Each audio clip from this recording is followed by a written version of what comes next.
Welcome to Recruiting is No Joke. I'm your host, Joel Lalji. It is great to have you guys with us. And I am super excited today because I've got two friends or people who have become my friends that I was on their podcast like a year ago. Maybe it was a year ago. Maybe it was longer than that. And then we've met up at events. I've seen them in action, but I'm honored to have Shelley and Serge from the Recruitment Flex podcast with me today. And we're going to be talking about a ton of stuff. So welcome, guys. Great to have you both with us. I don't usually let people intro themselves, but I know that you're both podcasters. So would love for anyone who doesn't know you, which I'm sure is like no one. Why don't you just give us a brief intro and then we'll get going. And why don't we start with you, Shelley? Ladies first. Oh, thank you, Joel. So nice to see you. And I think the biggest benefit of podcasting has been the friendships that we have made. Yeah.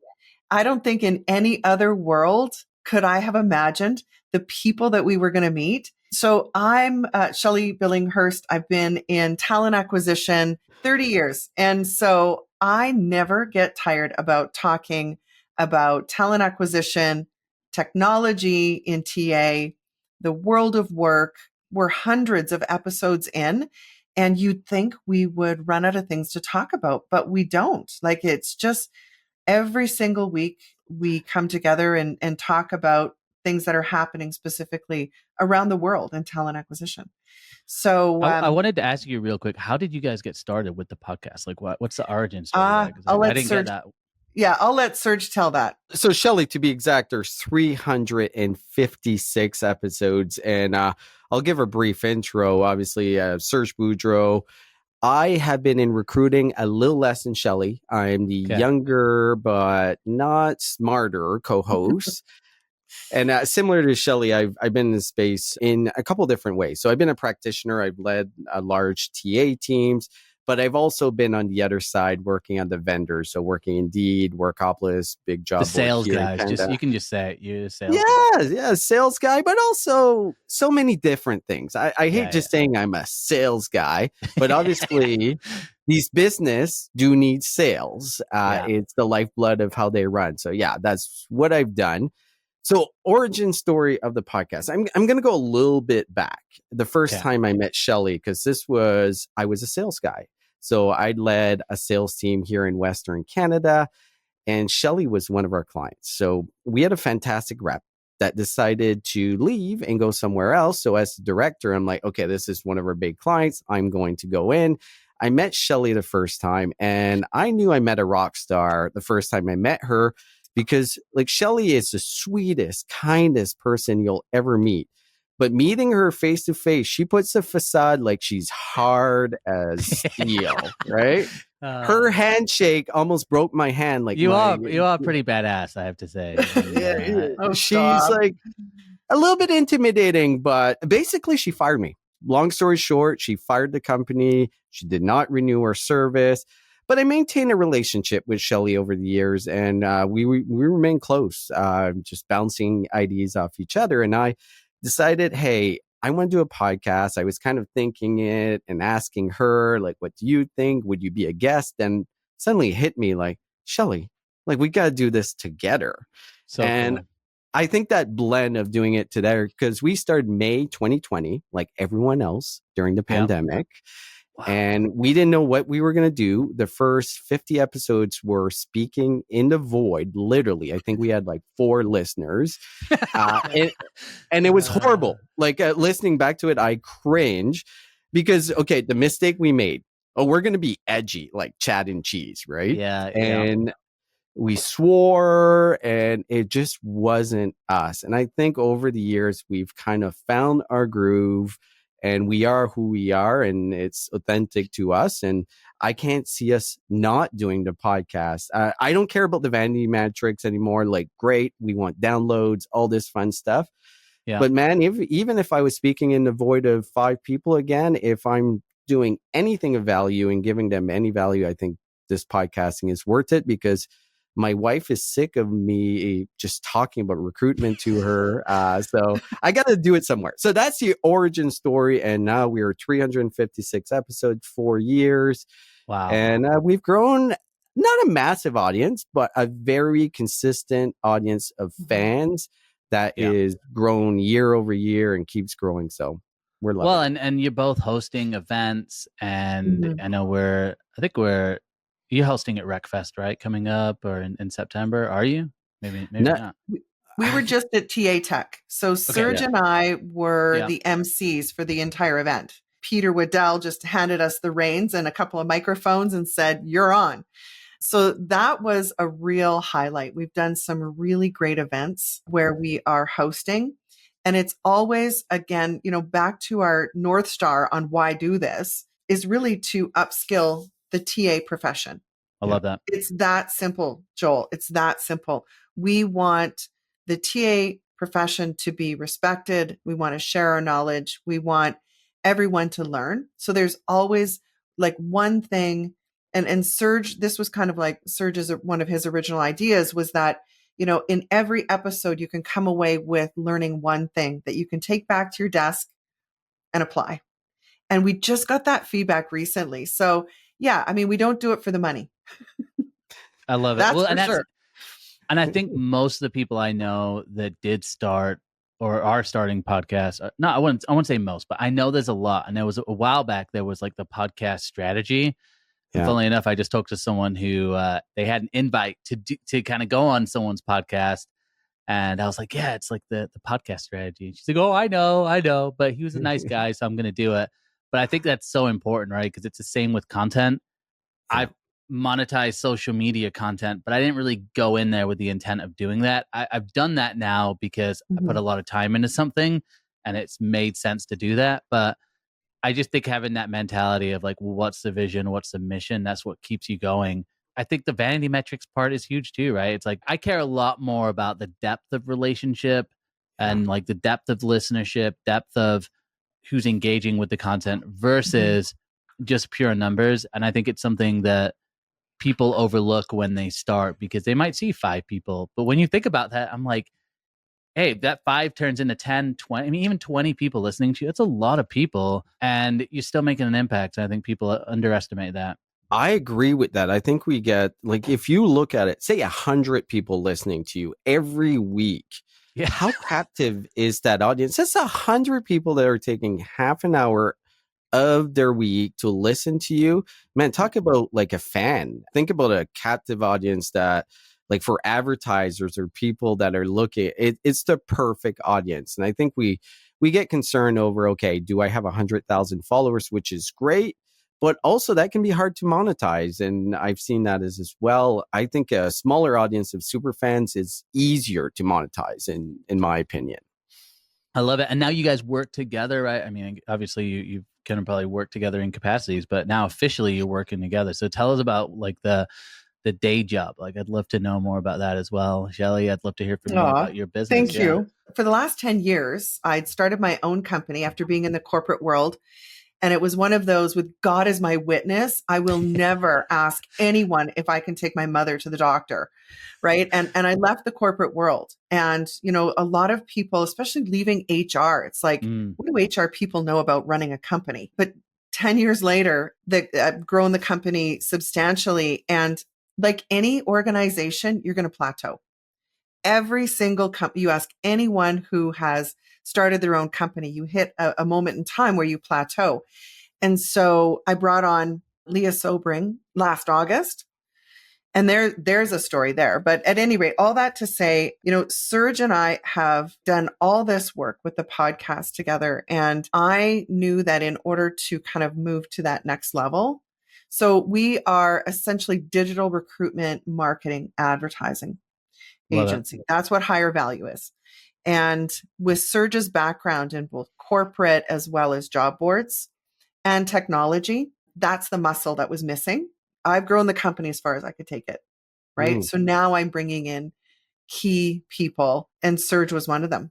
So him agreeing, I did ask him to join me twice. Did you ask him live on the podcast? That would have been amazing. That would have been great. Yeah. No, over the years, I have taken a run at getting Serge to come and join me at higher value twice. And he said no to me twice.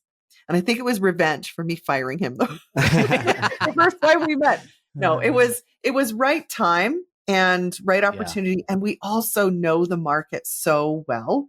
We know what's coming. We can see the wave, and we all knew now's the time to get on that surfboard because that wave is coming. So Serge is our VP of growth. He is in charge of growing the organization. Back to the sales. I mean, I love it. No, it's not sales. It's strategy. I'm serious.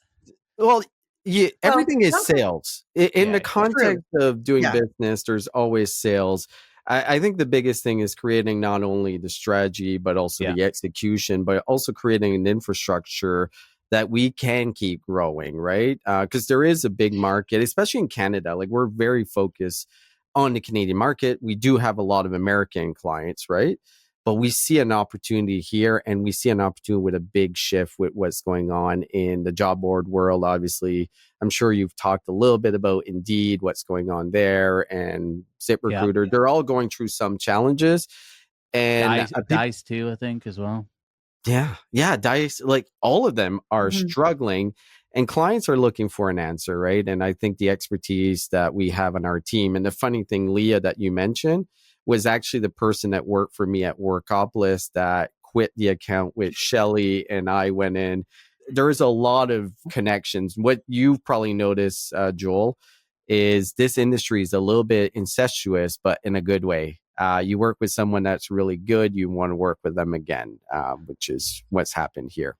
Yeah, I mean, I was at an event last night in Milwaukee, so that's kind of local to me, and we had Adam Godson from Paradox speaking on like AI, and it was so funny because he the CLO is based in the Milwaukee area, Brookfield, and so it was like lots of people who've worked together in the past, and I think it's a relationship industry and a relationship game, which makes sense, right? Because we're people, but I think a lot of companies that are driving technologies and looking to grow, technology startups in our space, it's something which hits them right away once they start trying to sell and build relationships. How important it's not just building a brand and having a good product and all these things which are important, but so much of it is relationship and trust.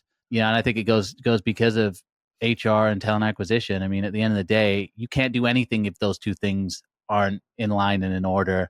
And the way you do that is with trust. So I love hearing that. And I just love hearing like the origin story of the podcast, but now how you guys are like working together. I think that is so cool. I was going to ask you, Shelley, like a lot of people are looking to start their own businesses right now. I started my own business like a year and a half ago. Being a decade into that, and this is before we get into kind of what we're going to talk about today and some of these other things, I would love to just know like what would be like your key piece of advice, or like what would you have maybe done differently, or like what advice would you have for like particularly HR people? We're seeing a lot more fractional people jumping in. Like, what would your advice be? The best thing I did was get a mentor. It is unreasonable to expect that you will know everything about cash flow analysis, financial statements, accounts payable, accounts receivable, contracts administration. That is the running of the business. Being an expert at what you do doesn't automatically translate into knowing and understanding what is the risk of entering into a business relationship with a client when you have no contract. And so the best thing I did was I got a business coach. And he was an expert in helping people get off the ground. So there's business coaches that specialize in, navigating the politics of being big corporate. No, Phil was instrumental in holding me accountable, because no one's going to hold you accountable anymore. If you don't make money, you're not paying your mortgage. When he gave me advice, I took it. So a lot of people spend a lot of time asking for advice and then decide that they're the smartest person in the room and do whatever they want. That's my kind of discipline, is to execute. If I've asked for advice, follow it. He was my coach for the first 8 years. Wow. So I kind of outgrew him somewhere around year 7, but because he was so instrumental in getting a startup company stood up. Yeah. That's what he does. And that would be my advice. Do not cheap out on advice. Well, it's funny too, because when people say, I'm going to pick your brain, it's like, those are always the people who never act on anything. So investing, sorry, Serge, to cut you off there too. No, I agree with, and be willing to pay for it. I think that's the biggest thing, pay for it. But Joel, I'm curious on your end, because you're a year and a half in and you've worked corporately. I think you had a business by yourself a little while back. How's it been? How's the first year and a half? What have you learned? I've actually really learned over the last, even probably year, the importance of just real relationships. And I think that the challenge with going solo is you can feel lonely. And I actually think like going out there and meeting people, and also then just being really key, I think right now, to just listen to people and listen to what their problems are, what challenges they have, and creatively figuring out, can I help solve some of these problems? Do I have something that I can offer? And I was talking to someone yesterday who was thinking about starting their own recruitment business. I said, one of the advantages you can have is you can kind of make things up as you go along. So you can hear a problem and you can come up with a solution. And it's not the same when you work for a company. When you work for a company, you're tied into whatever they offer. You can't just make something up. Sounds kind of odd, right? Because you're kind of making it up as you go along. And obviously you have to have strategy and thought around that. But particularly with recruitment right now, there's a lot of people who have been laid off, a lot of people on the market, and they're thinking, well, how can I generate income? I said, well, you don't just have to be contingent or retained. You could have an RPO. So I think for me, that's been a huge learning thing. And like Shelley said, like just not being so fixed into thinking that I know everything. And also when things are going well, not thinking that I know everything, and just going, okay, what don't I know? Who can I learn from? That's huge. So I appreciate you asking that as well. Do either of you do any kind of coaching for people as well? For any listeners out there, like do either of you do any kind of business coaching or anything like that? Well, we get approached quite a bit to talk about their startups, and I'm always willing to listen and get first of all, it's a learning experience because we're learning, okay, what are they building out there and what are they trying to build? And we're very blunt with our advice, sometimes too much. We've had examples. I'm like, you need to bring it behind a barn and shoot this right now because you're going to waste years of your life. And I feel bad for saying that. And I might be wrong. I might be completely wrong. I'm sure I've been wrong a couple of times. But I'm like, are you willing to do the 4 or 5 years? But what I realize, and Shelley, if you agree with this, it's not really about the product idea. I've come to realize it's really about the entrepreneur, because I've had exceptional entrepreneurs come to me with the worst ideas, and I try to refocus them maybe a little bit, but I don't shoot down the idea because I know they're going to get there. The flip side, I've seen really great ideas that the entrepreneur, I know this is not an entrepreneur, that they're not going to drive it to where it needs to be. And we see this a lot in this industry, that probably more than any other, is because they've had a hiring problem at one point. So they tried to hire some. They're like, well, I can fix it. I'm going to build a product that's going to fix this. But they have no clue of how the ecosystem works, right? Like, okay, you're going to replace the ATS. How is that going to work? Like, what about this workflow? What's that? But Shelley, what's your thought? I know we do give a lot of advice, some good, some bad, to a lot of companies. Well, I think it comes back to my own experience too, Serge. Like being invited to be an advisor to a startup is, that's all great. That's all good. But if they don't take your advice, is it just a figurehead? That's kind of disappointing to me. So, I mean, for me, in my professional life, whether I was corporate or since I've started higher value, I always have at least one, but never more than two job seekers that I'm working with, that I don't charge them. They're usually referred to me from a friend or a friend of a friend of a friend, and I will only take one on at any point in time. And helping them navigate how to apply for jobs, what a good resume needs to look like.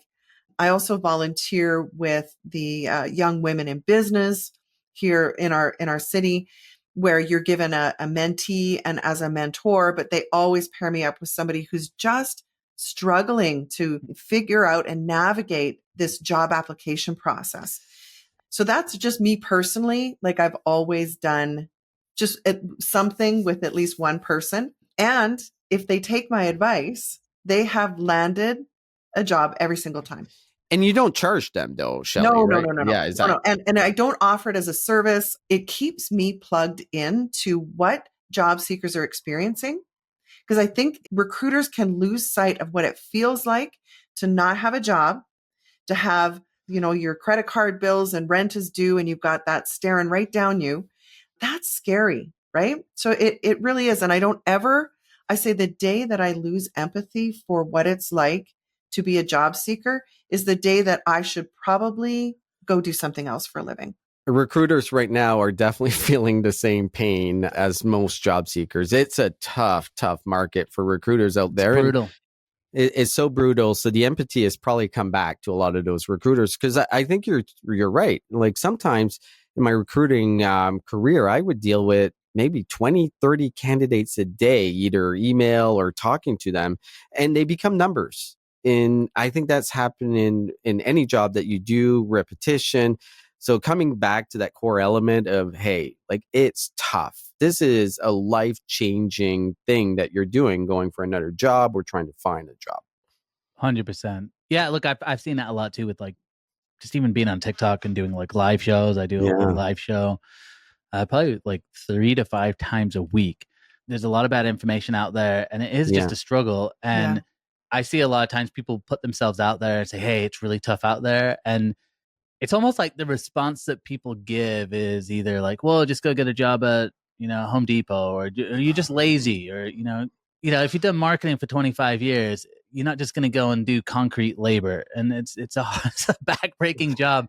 But a lot of it is because there's just zero really education on how to job search. And I think for any recruiters, for anyone in HR, being able to give back. And obviously you guys give back a lot with the podcast. Like you said, trying to give one nugget for people to walk away from is huge. But I want to switch gears a little bit. We've got some, as always, we've got some content across social media and just in the news that relates to like the job search and coming out with technology. And interestingly enough, at the conversation yesterday, Adam, who's the CEO of Paradox, he was talking about some of the technology coming out and how there's some really exciting technology, and then there's just going to be some technology that's maybe just not hitting the mark. So I'm going to share this video. For anyone who's just listening, the caption says, my BF, who knows what BF means, but my boyfriend with zero knowledge in AWS, and it's got a skull emoji, using AI during an Amazon interview. Let's just play this video and I'd love to hear what you guys think about this technology. Explain how Amazon S3 provides data durability and availability. Sure, that's a great question. So Amazon S3 provides the data durability by storing data redundantly across multiple facilities, right? So just for anyone who's out there who's not watching this, basically he's got a screen open, it's got the interview, and then there's another window that has a tool that just recorded the question that was asked. And then just like if you enter something in a chat GPT, how it kind of types the answer, it typed the answer and now he's reading the answer to the interviewer. And I'm not smart enough to even know what the question was, but keep playing here for a second. Right. It achieves availability by automatically detecting and repairing any hardware failures, right? So in this way, it means that my data is safe and won't be lost. And also it means that my data will always be accessible when I need it. That's why Amazon S3 can handle all the behind-the-scenes works to make sure my data is secure and accessible, making it the most popular service out there. All right, I'm not going to play the whole thing, but to give a little background here too, I've had a number of companies recently reach out to me via TikTok, and they've asked me, hey, can you rep this tool? I'm like, well, sure. What's the tool? Well, it helps people during interviews, gives them answers to the question. So number one, Shelley, I'd love to get your thought on this. Like, good, bad? What's your first reaction to that type of technology? Cheating and fraud is nothing new.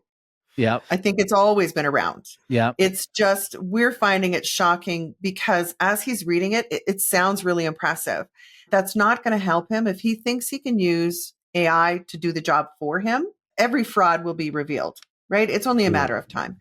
There are recruiters who are also looking for the lazy way out. They just simply toss into ChatGPT, what are some interview questions, without really thinking about what constitutes a good answer. Like, how will I know? Skill assessments are pretty much the surefire way to kind of weed out someone who can bamboozle their way through an online interview. Well, and candidates seem to hate skill interviews or not skill interviews, skill assessments. Always complain, right? Like, oh, I hate assessments, hate this take-home work. But is this technology like this then just encouraging companies to use it then? That's kind of what I'm hearing. Oh, yeah. Like assessments. If you're running an assessment firm, you're like, keep it coming. Yeah. Keep it coming. Like, let's broadcast this because it just solidifies that you need a legitimate way to determine that somebody has the skills. Yeah. Serge, how do you feel? Well, I was just going to ask, and Serge, maybe you could take this one. What if you actually have the skills? So you have the skills. Then having like an aid during an interview that maybe makes you feel less uncomfortable, like, would that be okay? Well, let's think about that. Let's unpack that, because in reality, if you deeply understand something, you're going to be able to communicate it even in a pressure situation. And I know an interview is a lot of pressure, so you might not find the correct words. But I think if you're comfortable enough into the subject matter, you should be able to speak about it freely, that you understand it. The first thing I saw that interview, I'm like, okay, this is a junior recruitment team or a coordinator kind of doing the pre-screen, and they're asking the standard questions, looking for standard answers. I have done tech interviews a lot in my career, and I've done it with very senior people. And there's no way this person would actually last 2 minutes in that interview, because a good interview will dig in deep to make sure that you have an understanding, not just the basics. And I'm not blaming the recruiter here, because it's like, okay, I just want to do an assessment, make sure you have these core elements and maybe explain a little bit, but I'm just checking, right? Like, I'm just checking quickly until you get to the next interview. He's wasting everyone's time, because when it gets to the next interview, not going to go through. What happens if he actually flows through? Like, I know this happened during the pandemic when it came to like tech talent. Man, if you had a pulse, we were hiring you because there was such demand. So there's a chance they could have like flown by then, but there's no way now. But say they do, you got to be able to do the job, right? Like, it's going to be evident really quickly, to Shelley's point, that, okay, AI can help me, but like, you're going to get caught. It's fraud. It's fraud in so many ways. The general context of tools, this scares me, Joel. Like, it really scares me in the sense of, this is just noise. It makes it harder for job seekers out there. There's less trust. So there's going to be more return to the office. There's going to be more face-to-face interviews.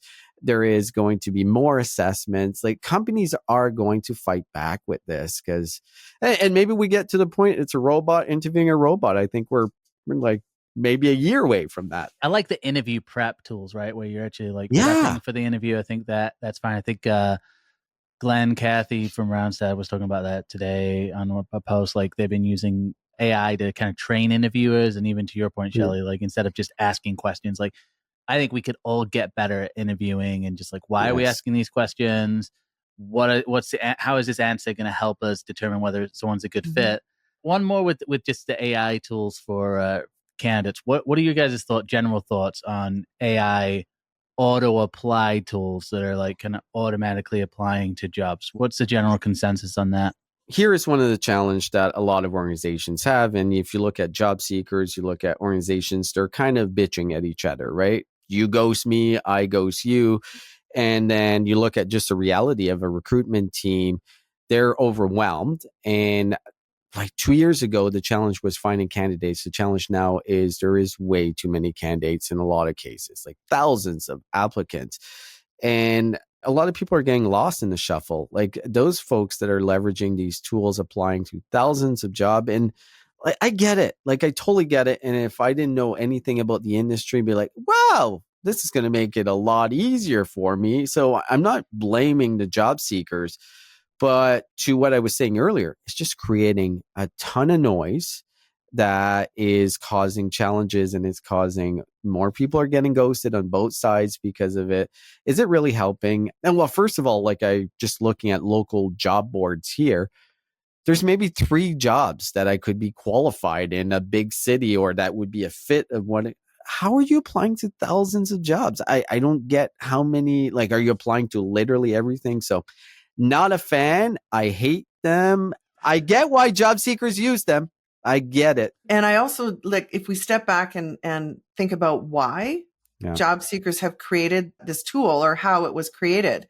If you've ever had to apply on Workday or Success Factors, and you realize how awful this experience is, from a job seeker perspective, they're playing the numbers. I understand why they're doing it. However, Serge just absolutely nailed it. The point is, you are shooting yourself and everybody else in the foot. You're going to create even more of a bottleneck. It's happening already, where it will be impossible. So now in response to this, we're going to see tools pop up that are going to start screening candidates, because it is humanly impossible to look through even say 200, 300. Some companies are getting up to 700 applicants. Well, that is physically impossible.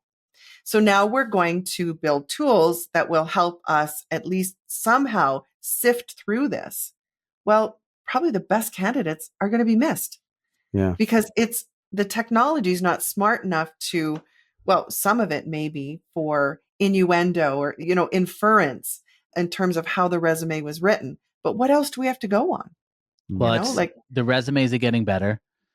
We got the tools that are just making the resumes better. I know that there's a lot more screening tools available now for companies that can't, like, you get 1,000 applicants, you could with AI screen each individual person. Like, that to me is helpful. If everybody had if you knew every job you applied to, you would guarantee to get a 30-minute screening. My automatic thought is you're going to apply to less jobs. And I think that's kind of the issue. But then there's this weird thing with companies that happens where they celebrate having a lot of applicants. Like, that KPI is still like, oh, we got 1,000 applicants. And then a hiring manager's like, oh, we got lots of candidates. And it's like, what's the volume of quality there though? And that gets missed in the loop. So I think there's side of it where companies like having a lot of applicants because it means that they're in demand. It's vanity metrics. It's exactly what it is. Instead of just thinking do we even have 3 good people in that whole list? And how can you even do that humanly to go through all of those? And then you have the user generated document. I've just seen so many great candidates over the years that are just so terrible at writing out resumes and their accomplishments. And I'm like, yeah. Well, Joel, if you're getting too many applicants, it's just my opinion, you're bad at recruitment marketing. And this goes into the theory of Instagram versus reality. If you've seen those memes as far as beautiful picture, but go there's 1,000 tourists. This is what employment brand looks like. They all look the same and they're highlighting just, I'll call it aspirational, but it's bullshit, right? So they're not telling the real story of what it is. They're the good and the bad. And our friend James Ellis has a great concept of 3D employment brand, the good, the not so great, and maybe the bad. And you put it out there and people will disqualify them, but it's going to pique the interest of those that really want that job and think are successful. So we are to blame. We are to blame when it comes to too many candidates, in my opinion. Oh man, it's just so hard though for companies to, it's like they want to attract everybody because they have almost like a consumer mindset. Like you're selling a t-shirt, you want everybody to wear your t-shirt. But in reality, we see it all the time. Most of the job is even just rejecting people. But I feel like there's a whole episode in this. I need to get James on the podcast. Why don't we look at, because I'd actually love to get your take on this as well. I'm sharing the article here on Fox Business, but this video, the news story went viral, I think last week. And for any of you who are listening, the headline is why a 25% of Gen Z is bringing their parents on job interviews with them. And it was basically I think it was a poll that went out to Gen Z, a group of Gen Z, and apparently 25% of them are bringing parents into interviews or with them to interviews. So what was your guys' take on this? Shelley, what did you guys cover on your podcast? Because I didn't get to hear it. So let me know, what was your reaction to this? First of all, it was so shocking. This means that, 1 in 4 people have their mom or dad with them. So our first response was, wait a minute, that's crap. Is that really happening? And I have to admit, I've not run or participated in a campus recruitment program in the last 10 years. So part of us was like, I think this is taken a little out of context. But Shelley, there was a little bit of Yeah. clickbait in the article, and I want to clarify that. It doesn't mean they bring it every time. It's like 25% had brought their parents at least once. Okay. So it gives it a little bit broader, but even once is insane to me. Sorry, Shelley, keep going. No, that's where I was heading, actually. Finish my sentence. There you go. You really did. No, that's exactly where I was headed. Was, when you kind of read further, you realize that the headline was quite sensational. What I do believe, because I have 3 Gen Zs at home, I do believe that I am involved. Yeah. Well, I mean, why wouldn't you if you've got an expert at home? Yeah, exactly. And they need help with their resume or prep for an interview. So being involved, whereas when I think about my parents, it was like, no, you just go out and get a job. The whole concept of the helicopter parent, it is a reality.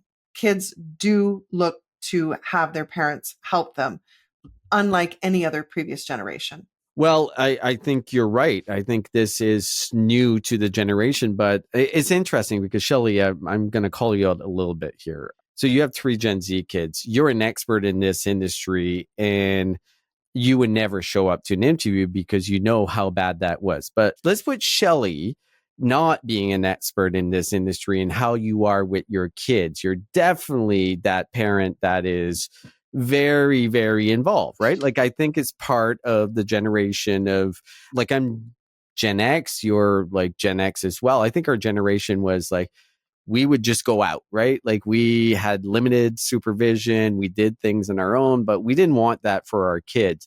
So we are a little bit helicopter. We're a little bit more involved than probably our parents were.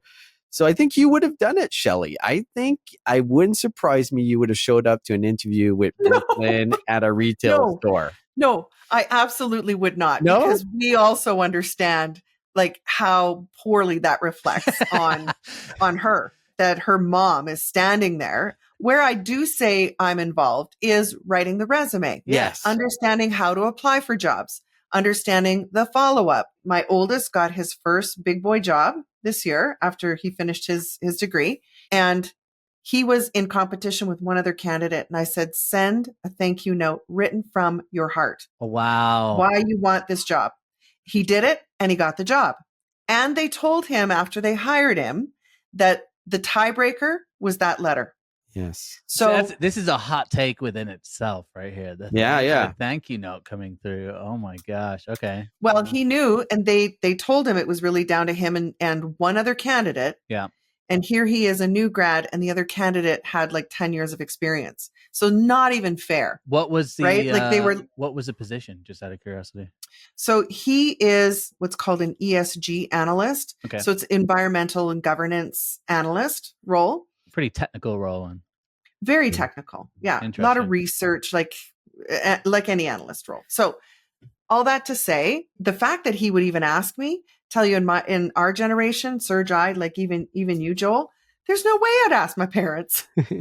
If my kid asked me nowadays, I just give him some AI and go, just take the AI with you. And just bring this laptop next to you and see how this works. But I'm curious on the note on thank you notes, because you deal with a lot of more job seekers. You have a big job seeker audience. Yeah. What is the take of thank you note? Like, how are job seekers feeling about it? It comes up every now and again. And I think if it's heartfelt and you are genuinely thankful, then writing a thank you note is appropriate. If you're not really thankful and you're just doing it to get the job, that's where I'm like, I don't always love that, because I've just seen like things done robotically that don't work. It's like same with content. Like if someone's like, I'm just gonna post every day, but if you're just posting every day for like kind of the wrong thing, it just falls flat in its face. I think where I find the challenge is job seekers. There's a lot of pressure to apply to a lot of jobs, and it's just like. Yeah. It's just more and more work. So I tell people, like, look, if you feel inclined to send it and it's genuine, send it. I don't think it's ever going to hurt. I think where the backlash can come in with the thank you note debate is people go, well, candidates already have like so much pressure and it's so rough out there, like making them send this one thing. And then the other take is, should it be a tiebreaker? And you just pointed out, like, they came back and said, hey, this is actually what separated you from the other person. Do I think that that's the case across the board? No. I would say I hope that companies aren't just always basing it on a thank you note. But if you've both interviewed well and it's neck and neck, like if that hiring manager goes, wow, I really appreciated that, it can go a long way. So my take is usually like, I don't see it ever hurting, but I have seen people on social media make statements like you need to, or like you should, and then they get blasted. So that's what I also think is I've seen that too. But here's the context, right?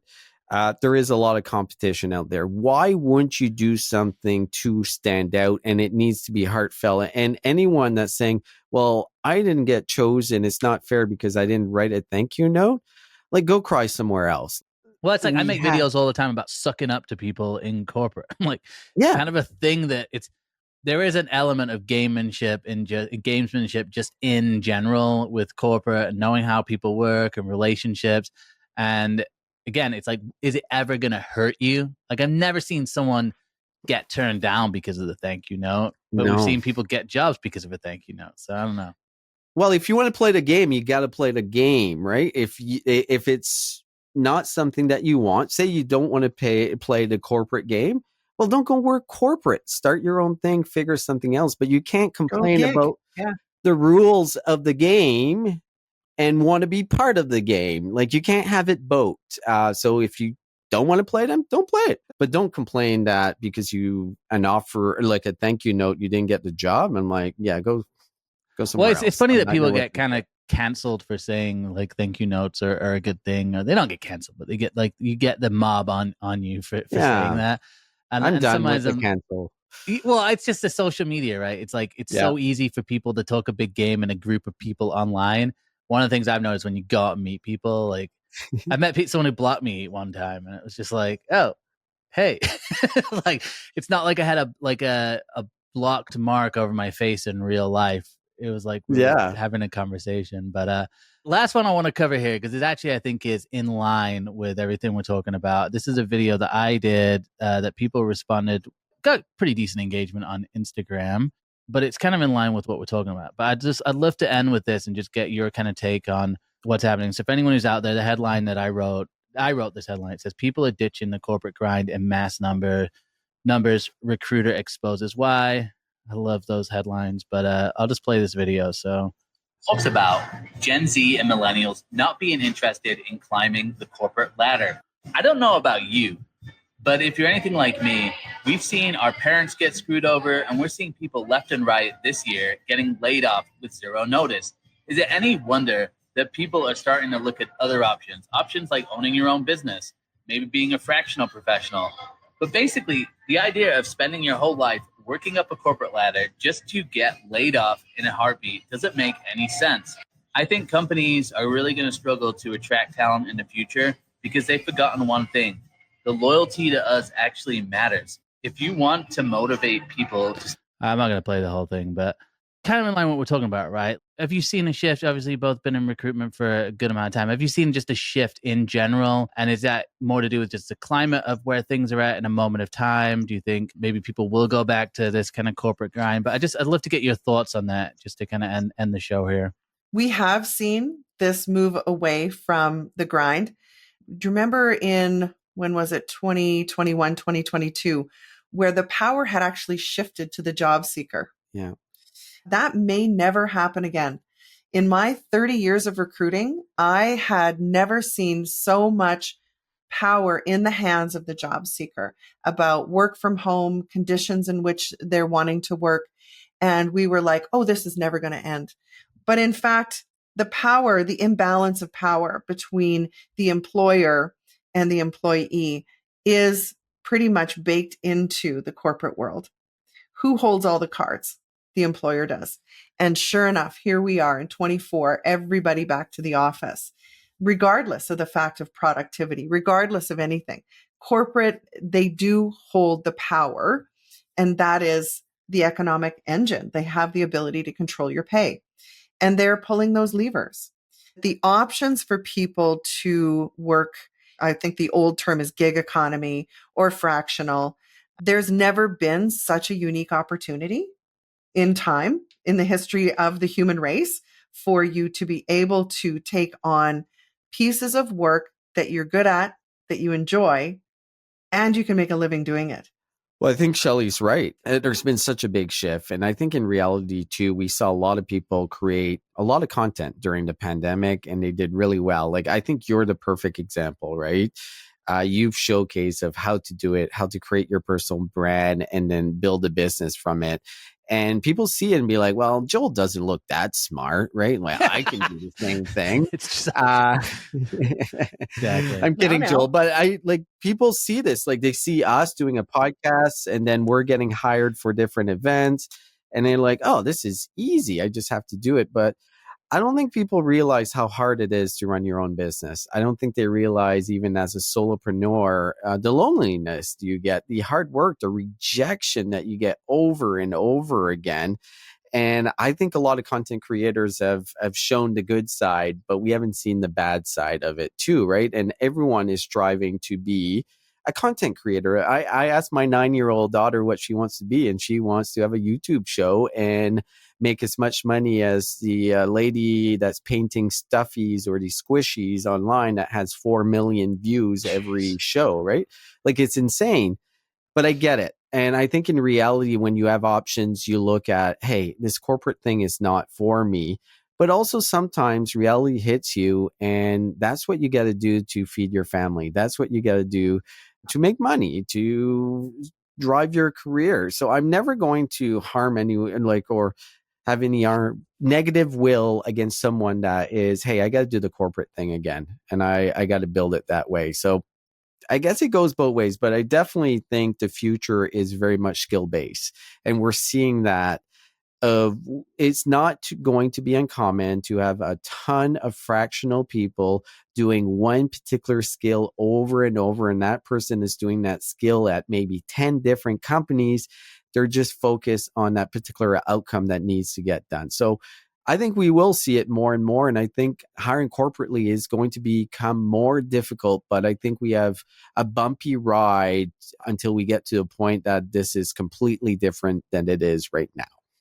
Yeah. Well, I mean, both of you pointed it out, right? It's like I think a lot of people have the job and maybe they're working to work and just working to maybe have that base of an income. And then maybe they got a side hustle and you're able to monetize a little bit of like your passion, whether it's a podcast, whether it's anything even to do with content. Maybe it's carpentry and you're selling on Etsy. We live in that type of world where there's a lot of accessibility. I just think that whole mentality of, 60, 80, 90 hours at work, I think that's what I'm seeing a shift with, where there's obviously still people who want to build something and they get really dedicated into it. But I'm also seeing a lot more just light shone on like, hey, I'm going to spend time with my family and I'm going to choose maybe things outside of work. And I think we're seeing more of that. But again, it may, maybe it's the landscape that we're seeing as well with just how tough the job market is. And Shelley, I think you put it perfectly. It's like the Great Resignation in 2021 that caused a lot of issues. And I think for a lot of companies, they will look at people who are like, for example, with remote work, they can look at those things and be like, well, we have an entitled workforce now. People that feel like they deserve something. So I don't know. It's going to be interesting to see where things shift and as hiring picks up. It'd be interesting to see where a lot of these companies even have switched to hybrid. Where do they land when it gets hard to recruit people? Which the whole time I've been in recruitment, it's been pretty tough to recruit quality people. I think we're just in a season where it's not necessarily as hard to find people because lots of good people in the market. Joel, do you find that, because when we talk about just working 60, 80 hours, a lot of people did it to support large car payments, like material things. I have seen a shift since the pandemic, and I feel it's shifting a little bit back where people didn't care about that anymore and be like, hey, I want to work for enough to like save up and afford my mortgage and live a respectable life. Yeah. I feel that was a big shift of the pandemic. It's coming back a little bit, right? And that is driving people to go more corporate again, in my opinion. Because you need the big salary, right? I've seen a lot more social media around like minimalism, and there's like a nomadic movement where a lot of people are like, oh, I can work remotely, I can work from anywhere, I want to just have a bare lifestyle. So I think there is a little bit of that creeping in as well. But I definitely know a lot of people who are like, hey, we've got the 2 corporate incomes and we got, nice house, couple cars. It's kind of that American dream type of idea, for lack of a better word. And I know a lot of people have said like, oh, well, inflation's really high and it's really expensive, so the American dream is dead. But I think that's extreme, because I think for a lot of people, like, it's a very much a thing and it's alive. With that being said, you see a lot more people right now who are on the job market struggling, and things are getting more expensive. We are just living this day and age where you can go viral on TikTok for 90 seconds by just like bearing your heart about what's going on. And this is a whole dynamic that I just think we're still adapting to. Like, any of us we could just get off this call right now and we could just talk about how bad our lives are and go viral. It's like, when else in history could you do that and get that much attention in such a quick amount of time? It's crazy. Well, and there's a perfect story about that just recently here. I'll go quick. So there's the Edmonton Oilers who were in the Stanley Cup final, and a lady was drunk and they scored and she showed her boobs, and it became viral everywhere. Like, everyone talked about it. And she posted a message yesterday. This is the first video that she has released since. We should be reacting to this. Came out. Yeah, we should. I think we should showcase it. And I felt bad for her because she was obviously like, so yeah, I got drunk. I showed my boobs and I don't care what anyone thinks. But in reality, I do think she cares, and I felt bad for her. But the amount of viral sensation, and like, she could show up at any hockey arena or any sports arena with like just front row seats right now. It only has to flash people. So it's that's I'm open to that. I'll do it anytime. Number one, I really appreciate both of your time. I know you guys are busy creating content, running businesses, and it's just an honor to have you guys on the show. Before we end, Shelley, where can people find you? Where's the best place for people to connect with you? Thanks, Joel. And it's been awesome to be on your show. Thank you so much. And love talking about this stuff. I'm sure we could have talked for another hour or two. You can find me. It's Shelley Billinghurst, and I'm on LinkedIn. And the company is Hire Value Inc. Hire as in HIRE Value Inc. You can just look us up. Awesome. Serge, how about you? First of all, Shelley, I'm so glad you're calling out your company name. I've been pushing you for a while that we need to. So there you go. This show is sponsored. No, I'm just kidding. It's sponsored. So Serge Boudreau, not Sergio, not Sergey, Serge Boudreau. You can find me on LinkedIn. That's the quickest way to get a response. But do go check out our podcast, the Recruitment Flex, and you can find it also on the recruitmentflex.com. Please check out our website as well. Joel, it was really an honor. We've been following you for a while. Like I said, you came on our show a year ago. Fantastic response to what you're doing. We're big fans. We are big fans of Joel. So thank you. Likewise, I'm a huge fan of myself. No, I'm just kidding. I'm a huge fan. We're gonna link all the links for the podcast. This will be on the show, and then when we put the videos out as well, we'll put links. And guys, I am all about different ideas, different flavors, different styles with content. Obviously, I'm all about that. So you're definitely going to want to check out the Recruitment Flex podcast. Great podcast to check out. And guys, we will be back next week. We'll have another guest for you.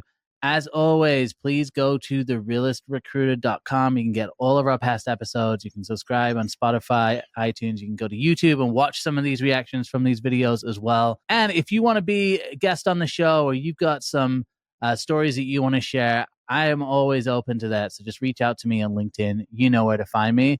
And again, guys, thanks so much for being here. We appreciate every single one of you who made it to this point in the show. And we'll see you next week. So see you guys.